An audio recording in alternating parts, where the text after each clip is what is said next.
Първо, да започнем с малко предисловие за темата днес. Темата е какво ще дадеш, за да получиш и как хората успяват чрез стойност, не чрез конкуренция. Темата днес е естествено продължение на темата от миналата седмица за това как да постигнем финансова свобода, казано с думи прости и с конкретни, точни и ясни насоки. Който от вас не е успял или пък сте нови в групата, добре дошли, радвам се, че сте тук. Аз съм Мели и всяка седмица в сряда от 5 часа след обед се включвам на живо и говорим на теми, които са актуални, най-често свързани с нашата финансова стабилност и спокойствие, това как да печелим пари, как да настроим мисленето, действията и резултатите си по отношение на пари, на баланс между пари и свободно време и на личната си увереност, че можем и всъщност трябва да постигаме всичко това. В този смисъл, миналата седмица срещата ни беше на тема финансова свобода и по-конкретно разгледахме упражнението, което Наполеон Хил споделя в Мисли за богатяване в 6 точки, съвсем конкретни 6 стъпки как да постигнем финансова свобода. Първата точка беше за това, и това наистина е абсолютното начало, да определиш колко точно наистина искаш. Каква е тази сума, без излишни абстрактни елементи. Буквално, коя е сумата, която ти идва на ум, когато кажеш финансова свобода? Коя е сумата, която те кара да се чувстваш комфортно и спокойно и към която се стремиш, естествено. Няма да преповтарям упражнението. В групата има секция, която създадох Guides. Там можете да намерите секцията финансова свобода и всички упражнения, свързани с тази тема, са в този раздел на тази група. Лесно е. Така че който е заинтересован, може да погледне там, да изгледа записа от миналата седмица и да види за какво точно става въпрос, ако не е. За тези от вас, които вече бяха на срещата миналата седмица и са наясно, знаете, че втората точка от това упражнение беше какво сме готови да дадем в замяна на тази финансова цел. Предполагам, за никого не е тайна, че за да получиш нещо, трябва да дадеш. И естествено, това е съвсем закономерна втора стъпка, след като определим финансовата си цел. И моя опит сочи, че точно тук е момента, лесно сравнително е да седнем и да решим каква е сумата пари, която искаме да печелим на месец. Сложното идва, когато трябва да решим как да го постигнем. И то не е защото ни липсва мотивация, а може би защото отново, както с всяко друго нещо, ни липсва яснота. Особено в днешно време, изключително много се говори за това, че пазар е пренаситен, че няма търсене, че има финансова и икономическа криза и изобщо всичко свързано с едва ли не изчерпване на възможностите. Ако човек иска сега да стартира, каквото и да било свързано с повишаване на неговата финансова рамка, изобщо печелене на повече пари, едва ли не няма как да се случи. Или поне това е наратива, който непрекъснато се чува. Истината обаче е следната. Всъщност, в моментите на така наречена криза, аз не обичам тази дума, но дори ако вземем настоящия момент, икономически е по-труден, икономически има криза. Да, така е.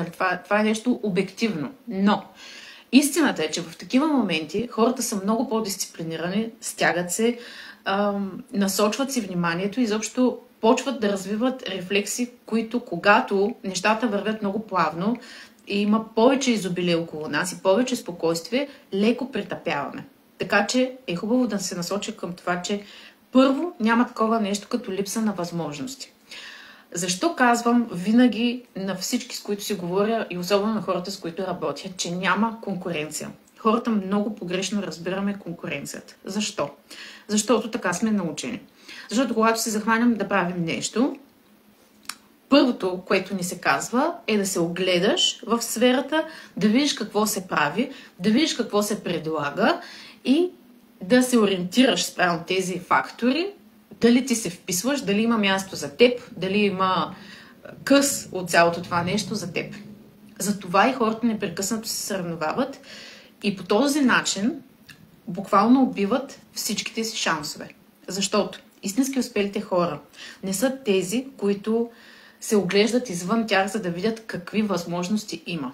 Истински успелите хора, и ако ти конкретно искаш да се създадеш финансова свобода за себе си, първото нещо, което е добре да осъзнаеш, с цел да го постигнеш и с цел да си отговориш на въпроса какво да дам в замяна, първото нещо, което трябва да направиш, е да спреш да се оглеждаш отстрани. Първото нещо, което трябва да направиш, е да осъзнаеш, че истинската стойност и истинското заплащане за теб ще дойде, независимо с какво се занимаваш, тогава, когато дадеш стойност. Стойността е нещо, което идва отвътре. Парите, които печелим на месец, винаги са абсолютно справедливо и точно равни на стойността, която даваме.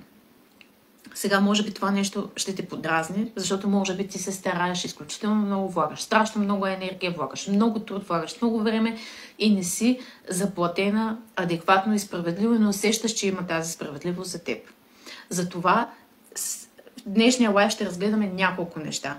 Как да направиш тази размяна наистина справедлива и наистина да си гарантираш успеха за тази финансова свобода, към която се стремиш, влагайки и време и усилие. Най-вероятно ти и сега влагаш и време и усилие.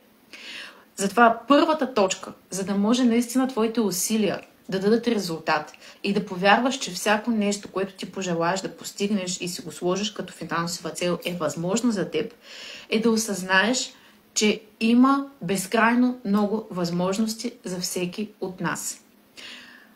Първото нещо, което трябва да направим обаче, е да търсим вместо какво се предлага на пазара, какви са възможностите, в които ние можем да се включим и да допринесем. Казано с най-прости думи, какви проблеми имат хората за разрешаване. Защото истинската стойност, истинските пари, буквално, които ще дойдат при теб, трябва да бъдат, някой ще ти ги даде, независимо дали е работодател, независимо дали е клиент, независимо дали е бизнес партньор, няма никакво значение, откъде идват. Той ще ти ги даде, ще извади от собствените си пари, ще ти ги даде срещу някаква стойност.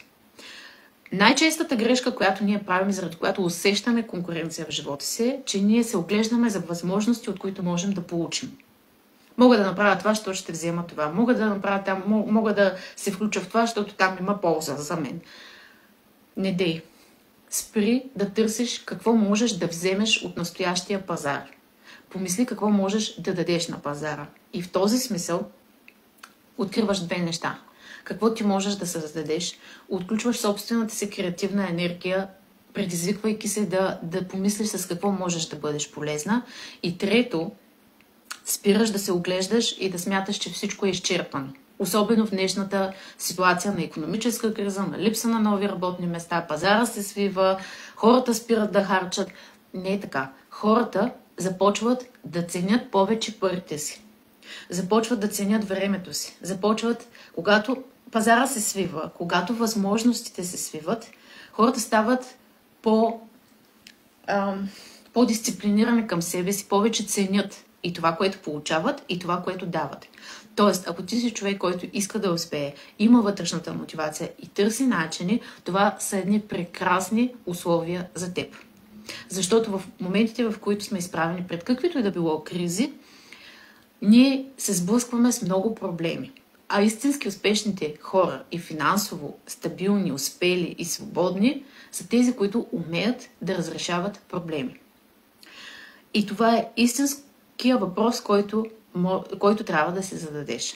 Какви проблеми аз мога да разрешавам? Отговор на този въпрос има две части. Какво можеш да дадеш в замяна за тази финансова свобода? Първо казахме, че има възможности безброй, особено в момента. Противно на всичко, което се говори, в момента има най-много възможности, защото хората имат най-много проблеми. Въпросът, който следва най-логично е, добре, какво аз мога да направя? Ако ти в момента нямаш никакви идеи откъде да започнеш, това също е място, на което всеки един от нас е бил или ще бъде. Не се притеснявай, това е нормално. Започни да разсъждаваш над... Първо, приеми, че може да нямаш готов отговор. Второ, започни да мислиш в какво си добра. Кои са твоите силни черти? Не дей да се оглеждаш, не дей да гледаш какво правят хората. Помисли отвътре навън, за себе си. Какво аз правя добре? Може да не е конкретно умение, готов отговор може да не е нещо, което е изградено вече като свръхумение от теб. Може да са някакви различни умения, които са дребни, недоразвити и на пръв поглед нямат нищо общо помежду си. Всяко едно от тях ще ти влезе в употреба и ще ти бъде полезно. Стига първо да осъзнаеш, че ти го имаш това нещо и ти харесва. Може да е да общуваш, може да е да подреждаш добре времето си, може да организираш добре деня си, може да е да обичаш да правиш или да си добра да правиш нещо с ръцете си. Дай си сметка за това какво умееш да правиш и какво обичаш да правиш. Там някъде са твоите най-силни страни. И второто нещо, което трябва да си зададеш като много важен въпрос е: какви са проблемите на хората в моята сфера? След като избереш попрището си, ти най-вероятно и в момента имаш такова. Дали ще е бизнес, дали ще е работно място. Няма значение. Където и да е. Дори на настоящата ти работа. Започни да виждаш нещо, което може да се подобри. Преди години, когато аз започнах да изучавам тези неща, работих в офис, работих неща, които нямаха нищо общо с това, което изградих във времето и това, за което си говорим днес. Но започнах да следвам тези прости инструкции. И на пръв поглед те нямаха абсолютно никаква съвместимост с настоящата ми работа по това време. Но започнах да забелязвам, тъй като тя беше административна офис работа, но започнах да забелязвам, че всички рапорти, които ползваме, са на хиляди места, правим някакви действия, които са много дублирани, губят време и така нататък. Имаш нужда от допълнителна подредба. Видях, че ще ми е от полза да изготвям такива репорти, които са обобщаващи, които спестяват време, които допринасят за подредбата на работния процес и изобщо на информацията в офиса. И по това време нямах абсолютно никаква представа как аз мога да допринеса, защото конкретно уменията ми, свързани с Excel, бяха абсолютно нулеви. Имах някакви спомени съвсем откъслечни от училище, които бяха крайно недостатъчни за каквото и да било. Камо ли за организация на доста по-големи и тежки документи. Но си казах, ако аз искам да взема повече да получавам повече пари, трябва да направя някаква оферта. Работех на заплата, но въпреки всичко започнах да мисля креативно в тази посока. Започнах да мисля какво мога да му предложа на този човек, моя работодател, да дам от себе си, конкретно по отношение на проблемите във фирмата, за да мога да направя някаква оферта и да ми бъде заплатено повече, а не просто да ми дадат повече часове за нещо, с което няма как да ги оплатня. В един момент стигнах до извода, че мога да направя това. Седнах и започнах да гледам видеа след видеа за Excel. Направих си нужния набор собствено обучение, предложих му и може би 6-7 месеца след това заплатата ми беше абсолютно двойна, а времето, с което започнах да влагам в изготвянето на тези допълнителни проекти, намаляваше непрекъснато, просто защото аз все повече усъвършенствах работата си с програмата, усъвършенствах времето, което ми е нужно и всичко ставаше по-бързо. Давам ви пример, не знам колко ви е полезен, давам ви пример конкретно в работата си с работодател, защото това е по-трудно да намериш какви проблеми можеш ти да решиш в една по-малка организация, в която вече работиш под определени договорни условия. Въпреки това е възможно. Какво остава, ако вече разполагате с бизнес възможност в ръцете си? Дори да не разполагате, около вас се предлагат хиляди такива възможности за допълнителен доход. Когато се изясните каква сума искате да печелите на месец, уточнете и времето, което искате, задайте си тези въпроси. Какво обичам да правя? Какво мога да правя добре? Какви проблеми мога да реша на хората около мен? Какво мога да допринеса? Дори да продавате, да речем, че продавате продукт. Не можете да го промените този продукт. Така е. Той си е фабричен. Общо взето не можете много решения да взимате по този въпрос. Но можете да направите някаква добавена стойност към това, което предлагате. Не е въпросът да дадете допълнителен продукт или допълнителен ресурс. Може да дадете нещо от себе си, допълнително обучение за ползите от продукта. Нещо, което вие правите, нещо, вашата лична история, някакъв креативен начин, по който да разкажете за собственото си пътуване. Хората купуват от хора. Хората купуват стойност. Задайте си въпроса, кое може да повиши стойността на моята услуга. Защото хората за това ще извадят и ще дадат пари. И ще дадат колкото пожелаете, стига да им дадете нещо качествено.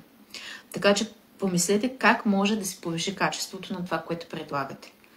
Колко време може да отделите? Друг въпрос. Следващ по реда си. Колко време можеш да отделиш на това да се подобряваш?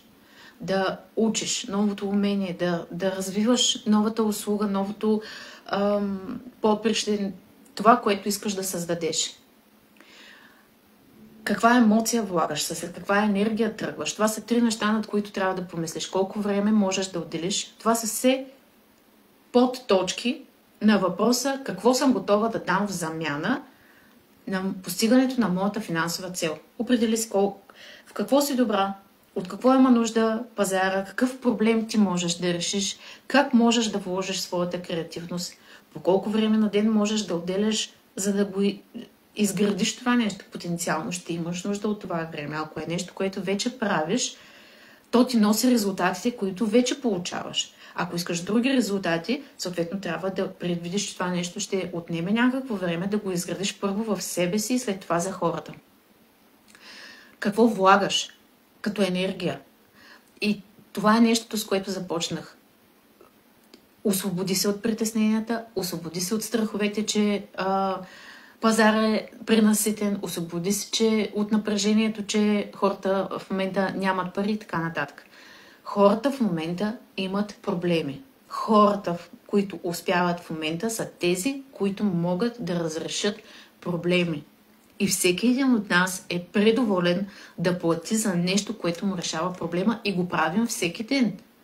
Независимо дали си даваме сметка в този момент. Онова, което ни кара да вземем решение да платим за нещо, е това, че това ни вдъхва доверие, че ще ни реши някакъв проблем. Дали ще е да ни спести пари за продукт, който по принцип е по-скъп, а купуваме по-изгодния. Дали ще е нещо, което има добавена стойност към по-високата цена. Дали ще е нещо, което ни подобрява живота, което ни успокоява, което ни кара да се чувстваме добре. Няма значение. Това е нещо, което нас ни кара да се чувстваме добре. За това вадим парите от джоба си, за това ще извади всеки един, за да плати на теб срещу стойност, срещу нещо, което ти му даваш в замяна.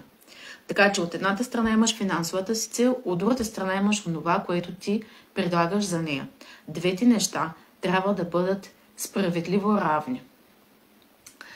И също така трябва да си дадеш сметка, че те трябва да бъдат справедливо равни, но потенциално финансовата ти цел е нещо, към което се стремиш и което е някакво предизвикателство за теб.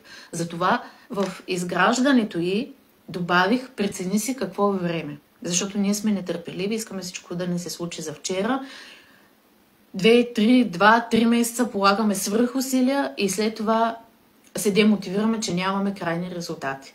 Нещата се градират, нещата се изграждат. Трябва винаги да гледаш голямата картина, защото тя ти носи големите резултати. Трябва да си дадеш време, трябва още в началото да си кажеш колко време можеш да отделяш и да си дадеш отговор на въпроса каква стойност предлагам.